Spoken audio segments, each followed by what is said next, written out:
Ladies and gentlemen, welcome back to another edition of Fusion of Honor, where we cover everything that happens in MLW Fusion and Ring of Honor. Now, this week there was something to talk about when it comes to MLW, which is always a good thing.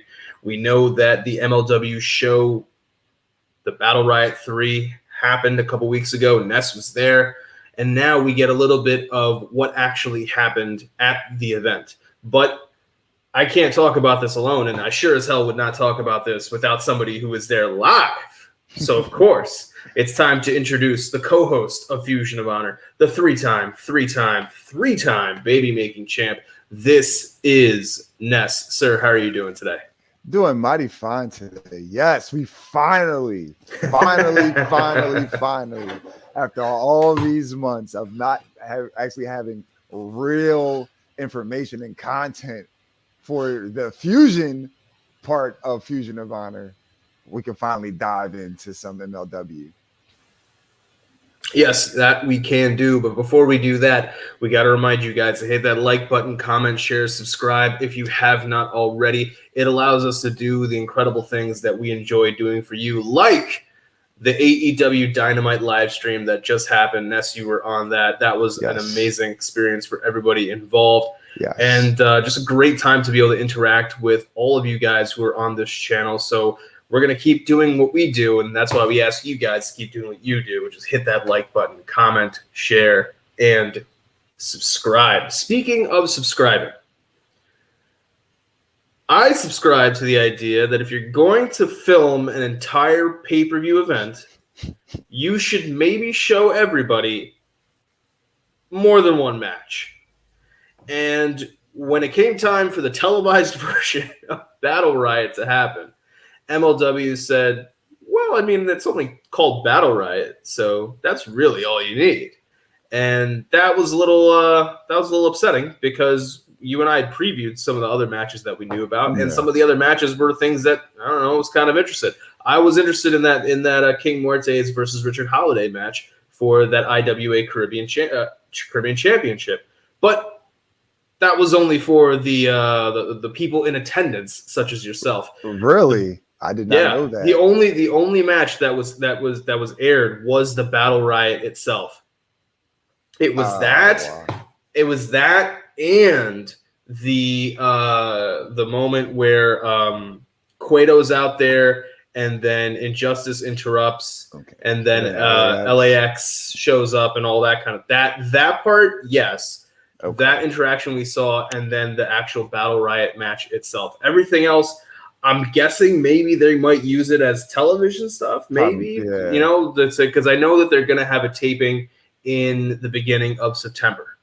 And if you're going to have that and you're trying to get back on TV with Vice and everything, you need content. Maybe those matches will be what we get in the interim in the month of August, especially because from what I understand, there was a match between LAX and Injustice shortly after that confrontation.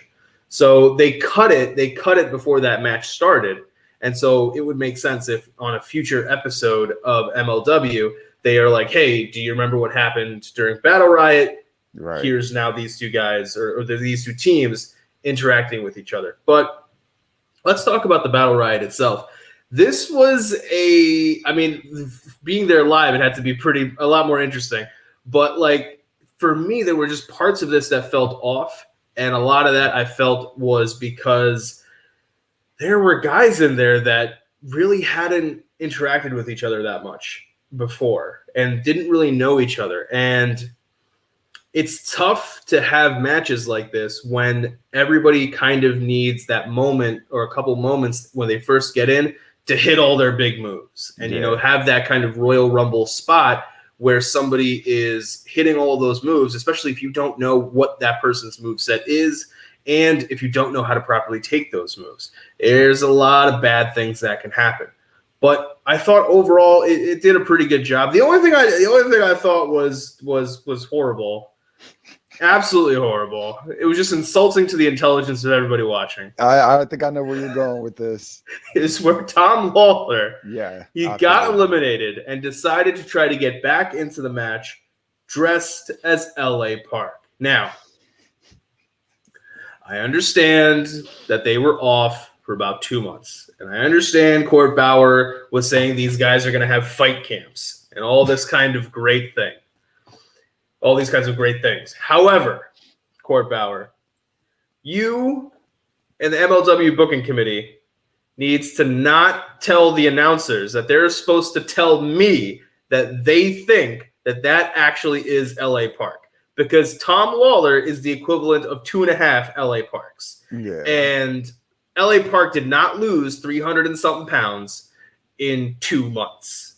That part was, it just pulled me out of it because I was like, that's not LA. Like what? And then the announcers are like, oh my God, it's LA Park. Like, oh shit, he's in this match.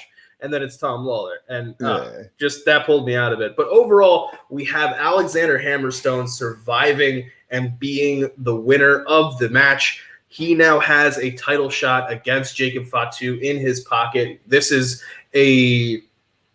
as the match progressed, they kind of telegraphed where it was going as more and more Contra unit guys started to come in there, and then Hammerstone eventually comes in, is clearing house, and we end up with Hammerstone basically having to take on pretty much all of Contra unit by himself. And he does. He is successful. They have him finally up against Mads Kruger, the heavy of Contra unit, and he finally is able to get a win, a decisive win over Mads Kruger by eliminating him last. We know that he had challenged Jacob Fatu. He said, let's put the national title and the heavyweight title on the line.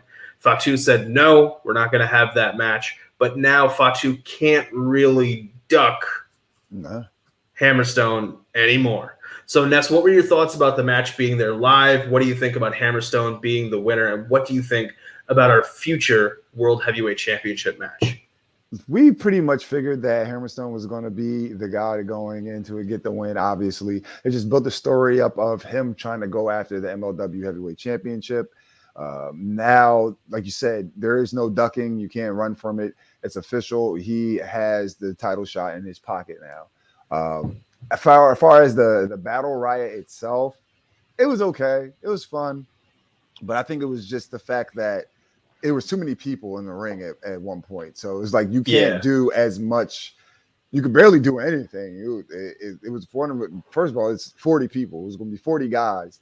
And it took like up to, I don't know, like 8, 9 guys in the ring at once, or maybe 10, until there was the first time that there was an elimination. So it was like after a while, so many people in the ring, you really can't do much except for brawl, and you don't want to be the idiot to go up for a top rope maneuver, take the risk. Next thing you know, you get pushed over the top and you're out now because that's how you get eliminated. But also, just to piggyback off of the Tom Lawler LA Park thing, I honestly thought at first they botched the name, and I thought, I'm like, no, that's not LA Park. That's El Hiodale LA Park, because he comes out small, he's skinny, smaller. I'm like, no, that's not LA Park. That's his son. And then as he's like walking there, like, no, it's LA Park, LA Park. I'm like, that's not a fucking LA Park. and then it gets revealed that it's Tom Lawler. So I'm like, oh, okay, well, that makes sense. That because LA Park is like you said, 2.5 versions of Tom Lawler put together. There's no way that was going to be him. But overall, the Battle Riot was fun. Got to see literally everybody that came in had their like 10-second span of, getting their shit in, looking dominant for that good 10 seconds till the next guy came in. But yeah, overall, I think the execution was great as far as Alexander Hammerstone coming down to him, Devon Eriks versus Contra unit. Devon Eriks pretty much being eliminated. So it was Alexander Hammerstone versus the last 3 remaining members of Contra unit, taking those 2 out. Then it's just him versus Mads Kruger, who once again he has history with. So it was all great storytelling. Again, I think the execution was great. He comes out looking victorious, So now we're just on a fast track, on pace to see him versus Jacob Fatu. Yeah, and I gotta say that, especially after the Warrior Wrestling show and then Battle Riot, Aramis is somebody that I am definitely looking forward to seeing in MLW. He had a really, really good match with Daga at Warrior Wrestling, and then he was part of this Battle Riot and pulled it off. Some smooth luchador moves. Yeah. But we got to talk. Speaking of smooth moves, we got to talk about world famous CB taking on Flip Gordon, because when it comes to smooth moves, these are two guys who are actually not that bad when it comes to having smooth moves, especially Flip Gordon. And we know that Flip has that title shot that he won like 30 years ago, and he's finally getting to cash it in at Glory by Honor against Bandito. He's going to rip that world title away from Bandito and make Ness so sad while Ness is in the 2300 arena yet again. That. You don't believe that.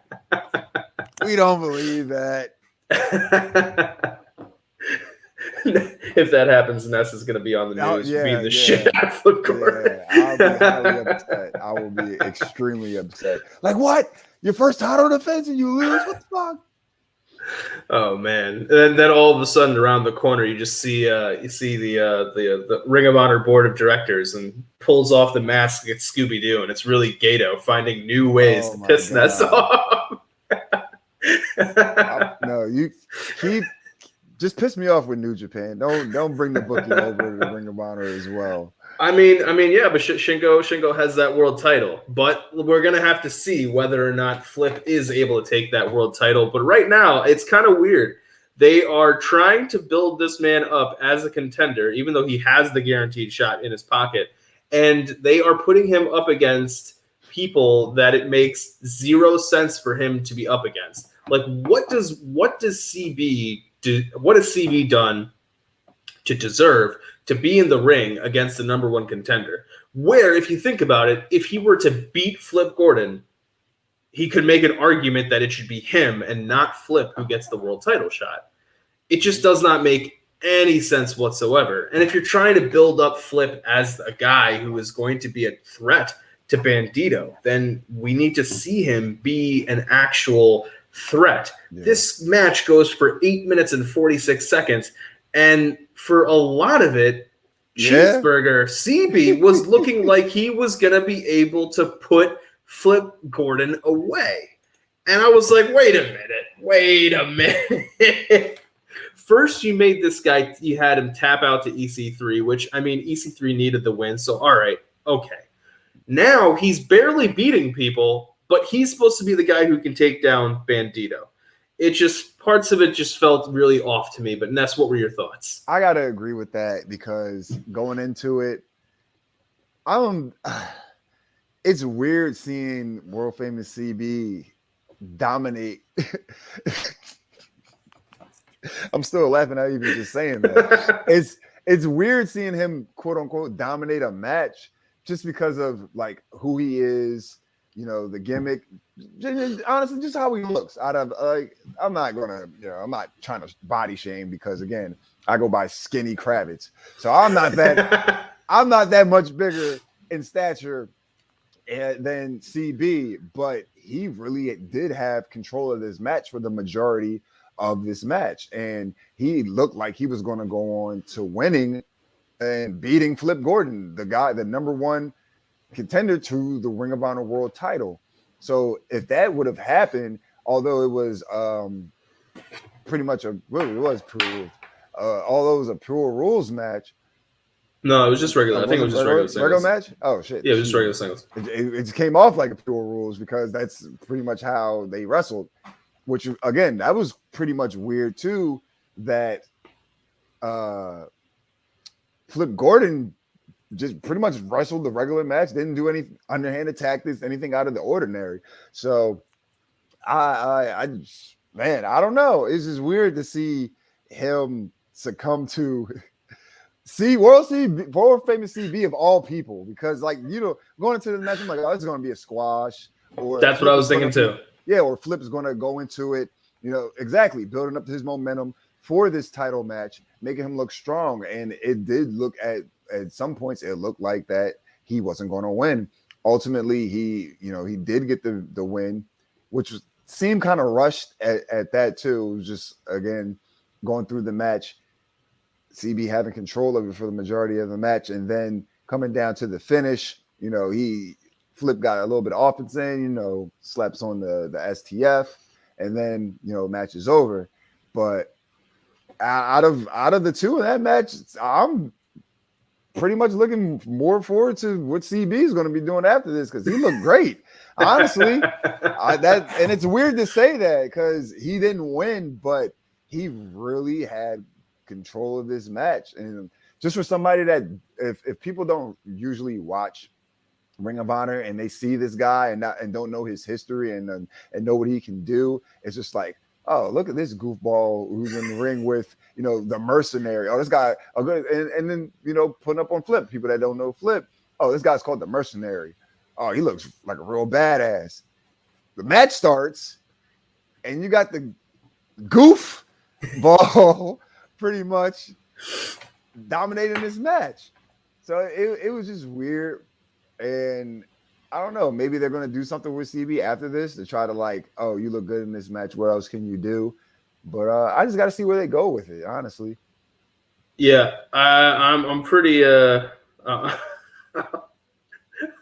I don't know. It's weird, man. It's weird. It's weird. It is weird. I don't know what their plan exactly is, because I know that starting soon they're going to be giving a lot of time to the women for the Women of Honor tournament. So how exactly they're going to get Flip over as a credible threat to Bandito, I'm not sure. But we got to talk about how after this match we transition to the longest match of the night. That is also probably the dullest match of the night. And this is when Sledge takes on PCO. Now, we do have Danhausen on commentary, and which was the best part of God, thank God Danhausen was on commentary saying shit like he should just be winning the match, speaking about PCO. And they're like, well, what do you mean? He goes, we just punch him in the groin and then you pin him. And they're like, but that's cheating. And he's like, well, you punch him before the bell rings. and taking credit and taking sort of semi-credit for everything that PCO is doing. And they're like, oh, I taught him that. That's the Danhausen Destroyer. And then, of course, Coleman will be like, wait, so you did teach him that? And he's like, maybe. I mean, I don't know. Maybe. But this is a match that is just shy of 10 minutes. It is 9 minutes and 43 seconds long. That is, sometimes this match dragged on. You might have felt as though maybe like, let's say you were on a lunch break or something like that. You were going to McDonald's. You were just trying to get some nuggets. And the line is just so long. And you had so much time on your hands. You could have put this match on. You would have been able to get the nuggets, and it still would have been going on. That's how long this match felt. And this match ended in a kind of hilarious just with no disqualification. PC. So all right. So they end up brawling to the outside. They start off. Everybody's like, oh, it's gonna be a hoss fight. Nah, it's gonna be a slow hoss fight, slow as molasses. They end up on the outside. PCO randomly gets perched up on a barricade, like he's sitting on it for no reason whatsoever. And Sledge knocks him over it, and PCO hits the back of his head on concrete. Now, if you're expecting PCO to malfunction, well, no, that actually doesn't cause a malfunction in an interesting twist. However, when the ref is kind of trying to help him up, he shoves the ref. Then, when he gets back over the barricade, he and Sledge are continuing to go at it. Sledge shoves the referee, and the referee is like, I'm not Todd Sinclair. I don't let anything happen for no apparent reason. This match is a double disqualification. Y'all can't put your hands on the ref. And he disqualifies both of them. And the longest match of the night ends randomly with a double disqualification. People come out to have to separate these two, and afterwards we get a little bit of a backstage promo where Sledge says, if you think this was over, you are mistaken. It is definitely not over between us. So, Ness, Well, you know, how did you like this match with your chicken nuggets? Like, how did you? All right, so I like the fact that you pointed out the fact that on paper it looked like it was going to be something because of Sledge and PCO. You know, these two big behemoths, two of the monsters of Ring of Honor. You just expected for this to be a house fight. It wasn't. It wasn't. It was slow. It definitely took time, but it was just it kind of felt like it dragged on. It definitely did. So the best part about it, in my opinion, was Danhausen on commentary, just saying the most outlandish, off the wall shit, keeping me. Honestly, I paid more attention to Danhausen talking on commentary than I did the actual match. I'll be completely honest, but I think that it kind of was a good idea to have both guys. I don't even want to say it was a good idea to have them both get disqualified, because for all that, they could have just been out having like a regular fight without honor, or even though there's no buildup to that, both of these guys are just slugging on one of each other, which that'll probably be the next step. Obviously, What if let me float this idea? What if it had been a double count out instead of a double DQ? That would have made more sense. Because the DQ only happens because they both touch the ref, and that just randomly happens. And that's the thing. The first time PCO pushes the ref, you would expect that the ref would, oh, you can't push me, you're disqualified. So he lets it go. Sledge does it now. All right, both of you guys are disqualified. Or he could have just said, I gave one to PCO, I'll give one to Sledge. Everybody gets one, and then whatever happened after that, then they could have moved forward. But I think that a double count out would have made more sense, in the sense that both these guys are out there and they just want to fight. So, and then after the fact that all the security coming down, they're all getting their asses kicked, everybody's just getting beat up on. Then for Sledge to say, "Oh, it's not over," that leads me to believe that they probably will have a fight without honor, or some type of stipulation to a match, just for the fact that PCO is, again, this monster. You can't easily just take him out, as we saw in this match. Sledge can match power, size, strength with PCO. So I think they do need to take this to another level. Just having another regular match, that's really not going to do anything for them. So step it up, let them have a no DQ match, or whatever you want to, or whatever the case may be, but just not another regular match. We got to spice it up. It has to get spiced. Yeah, it definitely sounds as though the two of them having a match with a stipulation would be something that would fit for Glory by Honor, especially because they do have to fill out that card and get matches for it. But a match that could have been at Glory by Honor, but instead is on this episode in our main event and is super duper hot-shotted, is a triple threat match between Eli Isom, Dak Draper, and Dalton Castle. But before we can talk about that, I have to actually go and take a step back, because I forgot about something that happened, and that was when the bouncers came out to commentary and announced that they are going to be going after those 6-man tag title straps. And so we are potentially going to be getting that Shane Taylor Promotions match against the bouncers and Ken Dixon.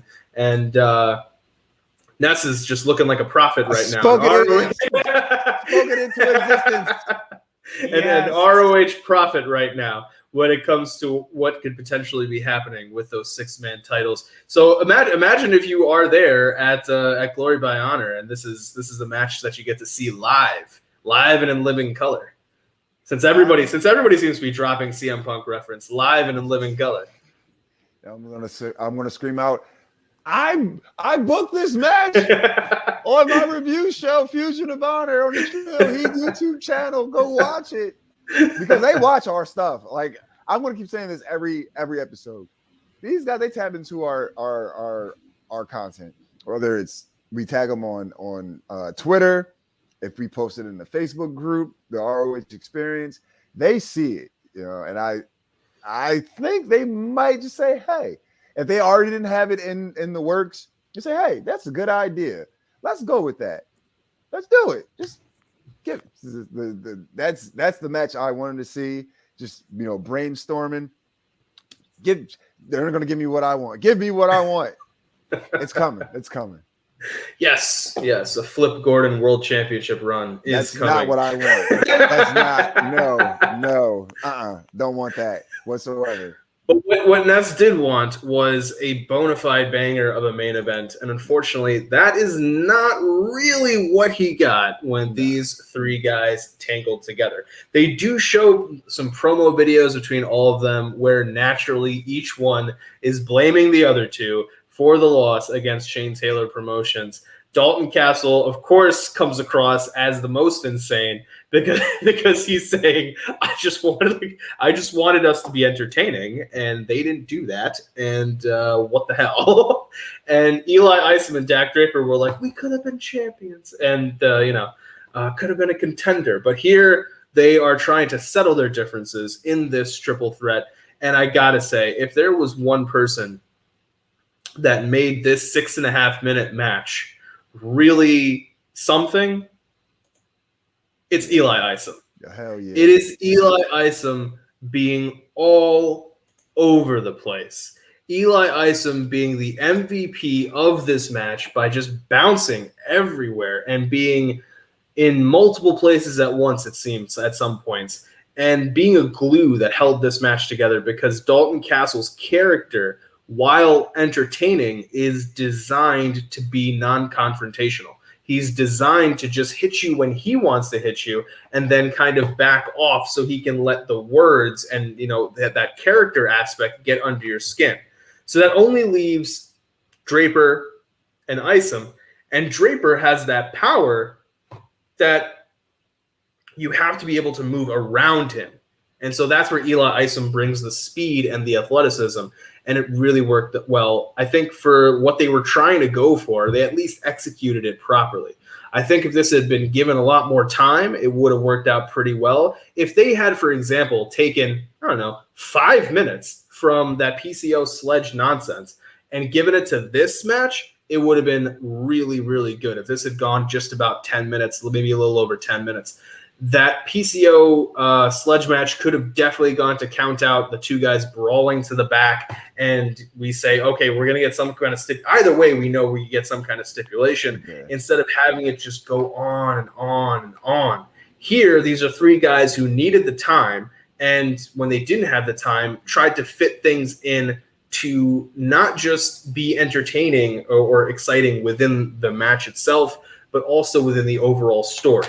And that overall story is that Dalton Castle will do whatever it takes to have something be unique and something be interesting. And here they basically have a moment where he is able to gift a pinfall win to Dak Draper.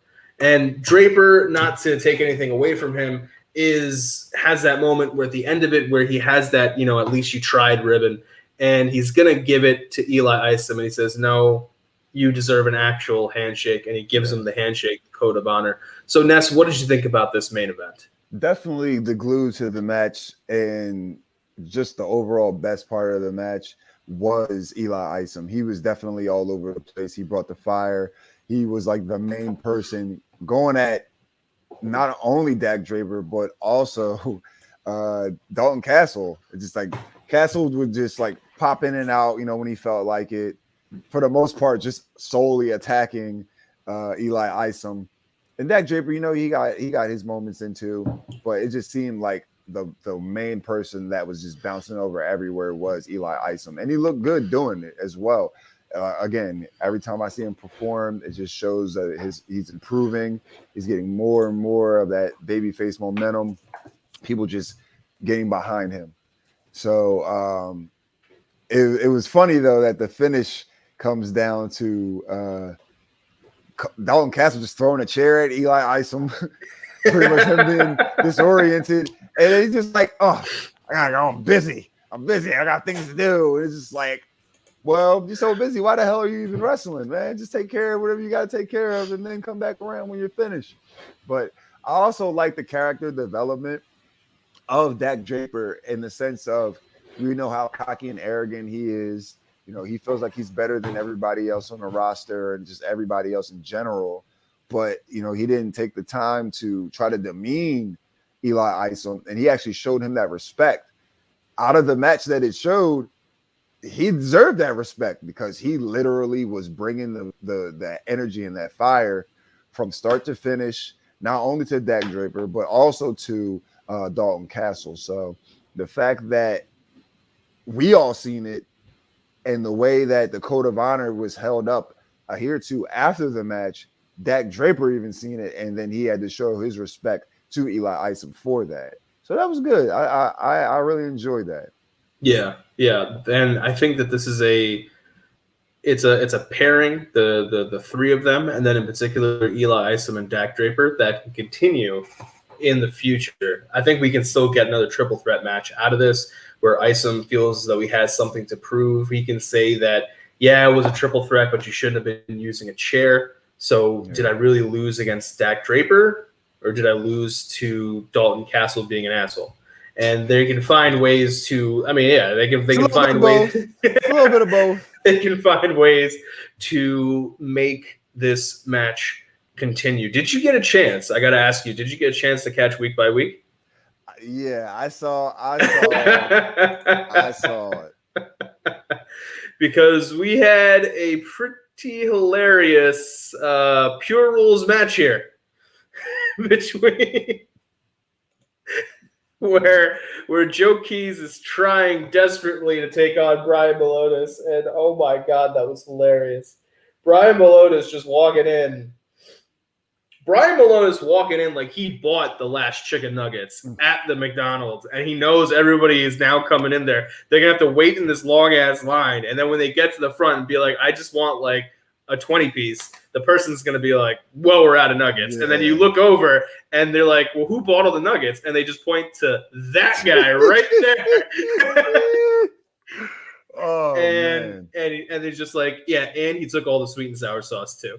Like that was the match was just hilarious. He was beating the shit out of this guy, and poor Joe Keys, and Jay Lethal shows up too. And I'm like, why is Jay Lethal getting involved in this? Like, just I get it. Like Jonathan Gresham was out. You guys had Joe Keys. Maybe you feel a little responsible for the guy, but let's let this man die. Like there's no need to get involved. But I think as far as Pure Rules matches go, it was actually pretty innovative considering the fact that they tried to push against that Pure Rules rule as much as possible. That's what you think about this one. The fact that, first of all, let's just start with Brian Malonis being in this match. Now, I don't want anybody to take this the wrong way, but you know, if I get on world famous CB for his size in the Pure Rules in the Pure division, I got to keep that same energy for Brian Malonis. One end of the spectrum with world famous CB, then the total opposite end of the spectrum for Brian Malonis. But at the end of the day, they made it entertaining. It worked for, you know, the idea of what they were going for. Joe Keys, he's an unsung hero. He's in there getting his ass kicked by everybody. He's just taking all types of L's. But, you know, it's the build up. That's because he's like it's the whole Young Lion thing. Like if people are ever familiar with New Japan, you know, they just need that opportunity to go out there and show what they can do. And that's basically what he's being the opportunities he's been given.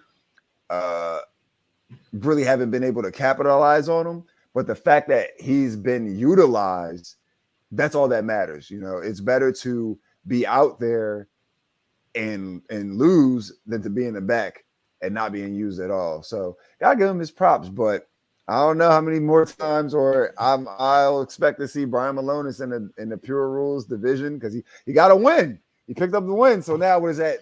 You know, is he going to start climbing the ranks now? And that was actually pretty interesting because who was I think it was Caprice. No, it was Coleman. Yeah, Caprice, who said how would Tracy Williams put this man in a headlock? How would Jonathan Gresham try to tap this man out? And then a part of me was like, oh my God, could Brian Malonis be our next Pure Rules champion? But when you think about it, look at Brian Malonis and then look at Jonathan Gresham. Way just a size difference. The size difference is the same size difference as Tom Lawler in LA Park. And they tried to put Tom Lawler into the LA Park costume and tell me that was LA Park.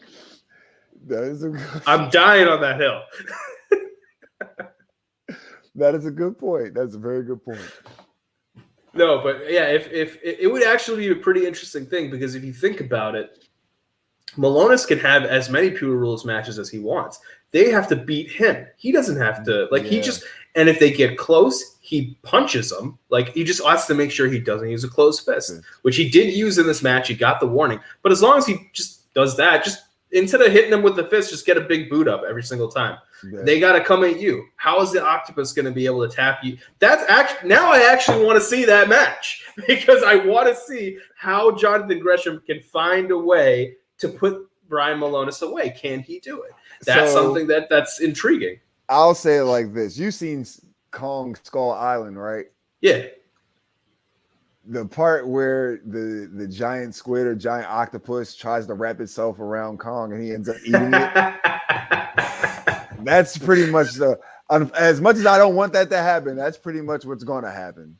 Yeah, and then the question would be, who will be the one who could take that Pure title away from him after he beat the most dominant champion in such a dominant fashion? There's a part of me that really thinks that it would be hilarious and a good storyline. It's just, I don't know what it is. And the crazy thing is that before Week by Week, I had no idea that I wanted it. And now a part of me is like, maybe 20%. It's like, that could be interesting. That could be interesting.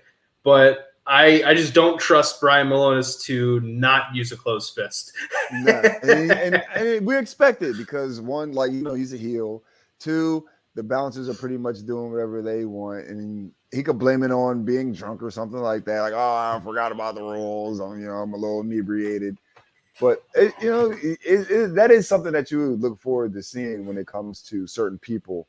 Like, just like we've seen Dak Draper use a closed fist. We've seen Flip Gordon use a closed fist. So pretty much anybody that's on the line of a heel and walks to the beat of their own drum, they're going to do some underhanded tactic things to either pick up the victory or try to secure it more for their advantage. So I expect more if we see more of him in the Pure division, I expect to see it again. Yeah.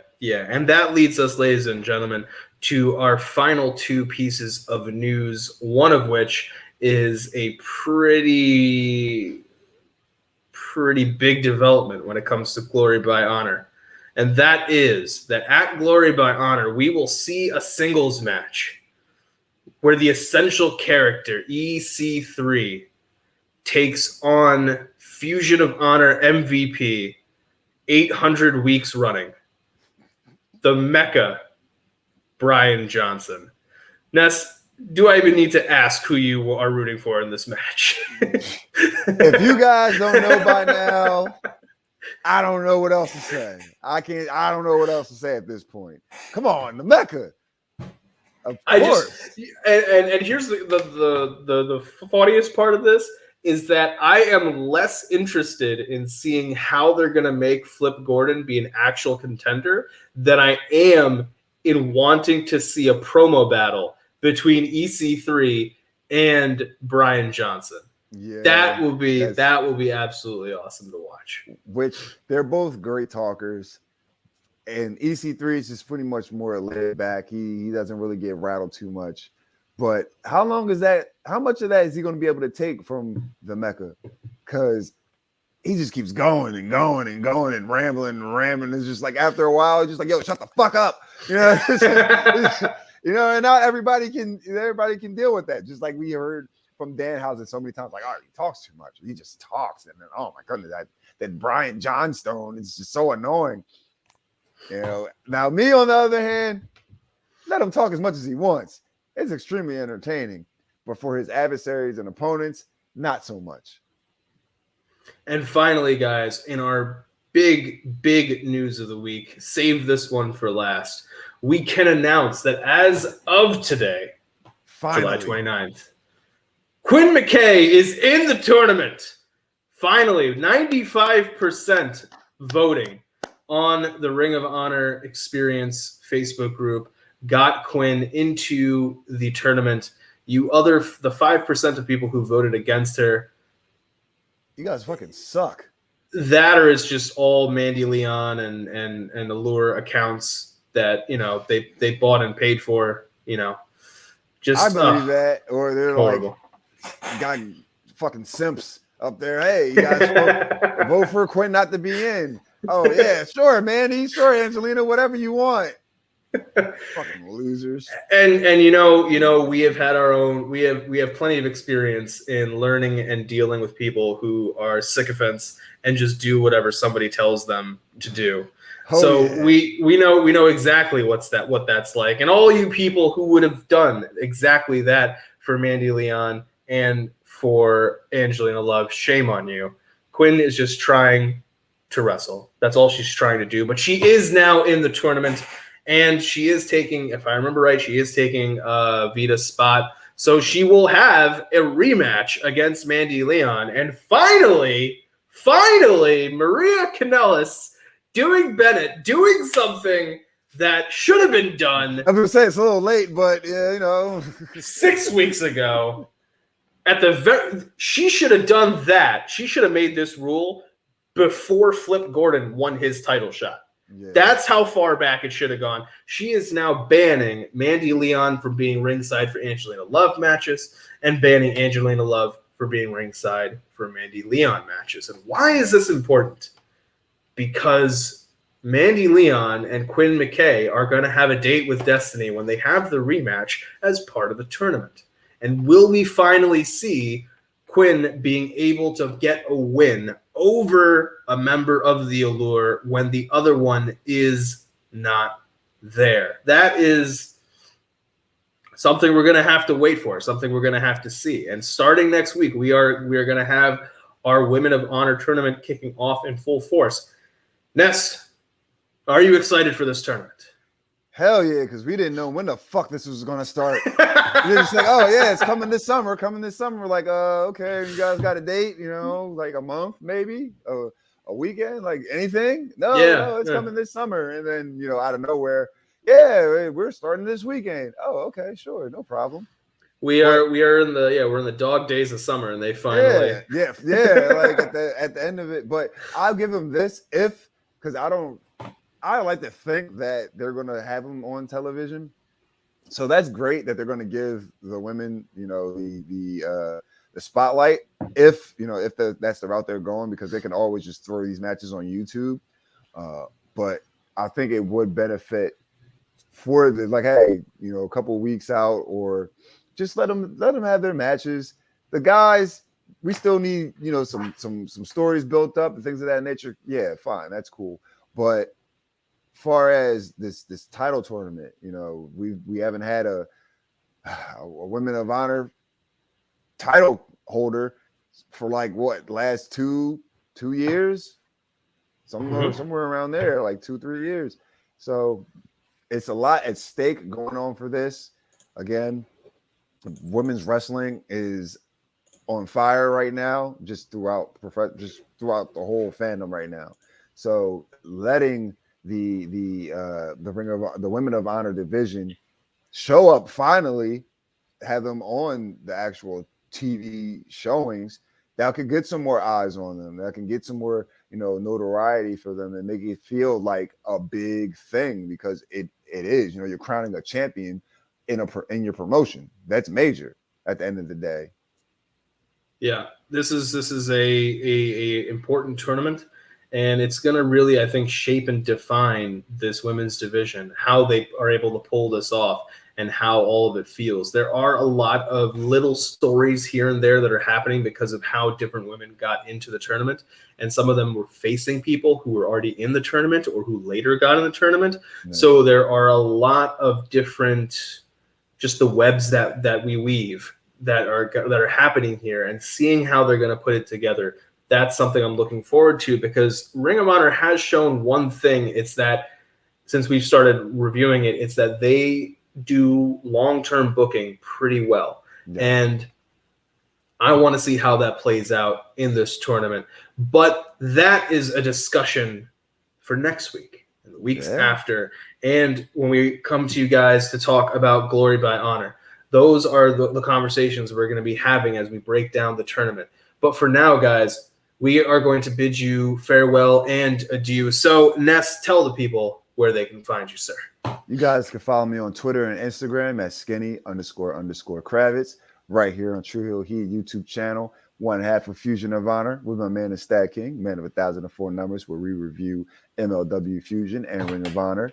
One half of Blunt Impact with my man, Chris G. We review Impact Wrestling. You can also catch me on NX3 with, once again, Chris G and Romeo Anthony Colon, where we review WWE NXT. Roundtable Rebel, catch me on the roundtables. We just recently had last night the watch along for AEW Dynamite, which honestly did a million times more better than I was actually expecting. Shout out to you guys for interacting with us. A lot of views, a lot of likes on the videos on all platforms that we shared it on. Greatly appreciate it. We will probably be doing that a lot more often. Because everybody loves Dynamite and AEW. You know, I don't expect this to happen on Raw, or I don't expect this to happen for Raw or SmackDown or anything like that. But yeah, you guys, catch us live once in a while. Oh, we're also going live for Blood Impact every Thursday from here on out. So yeah, we're working very, very hard over here. All this content is all for you guys, just like we say all the time. You guys show us love, we're showing it right back. Exactly, guys. And you can catch me on Dark Power breaking down AEW Dark, AEW Elevation, and NWA Power. We are in the middle of the Champion Series on NWA Power, and we are building towards NWA 73 and NWA Empower. So exciting things ahead for that as well. And you can always catch me in the Facebook groups, getting into fun conversations with you guys. Most recently, there was, what was it? Somebody was asking me, what was it? It was just today. Because they kicked out the guy from WN, from the Wrestling Observer. Yeah. They kicked him out of the NXT thing, and I just asked, why are people still supporting this company?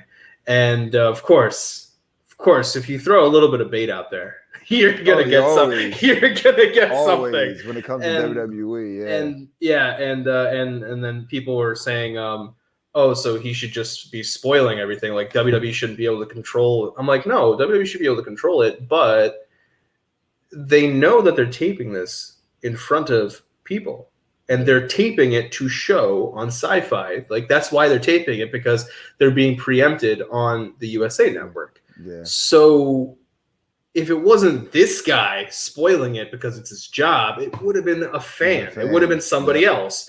Why get angry about something that's going to happen anyway? If it just doesn't make sense. You knew what you were doing by taping it. You could have just had recap shows or something like that, or just promos and things like going through the performance center or whatever the case may be. But no, you decided to give away the fact that it's going to be Samoa Joe versus Killer Cross for that NXT championship. You don't think people are going to spoil that? Obviously they're going to. And then, of course, somebody asked me, well, if AEW had done this, you would probably be praising it, the fact they threw the guy out there. And I was like, no, because one, I have standards, and two, it's not relevant. It's not relevant. Like whether or not WWE did something wrong and whether or not what my thoughts would be about AEW doing the same thing is irrelevant. The only question is, was it right or wrong? And it was wrong. And so, you guys gotta come up with better material if you're going to argue with me. But I enjoy all of it, and I enjoy all the interactions. So, guys, on behalf of myself, on behalf of the three-time baby-making champ, Ness, this has been another edition of Fusion of Honor. We thank you guys for tuning in. And remember, take care of yourselves and each other, and we'll catch you later. Peace.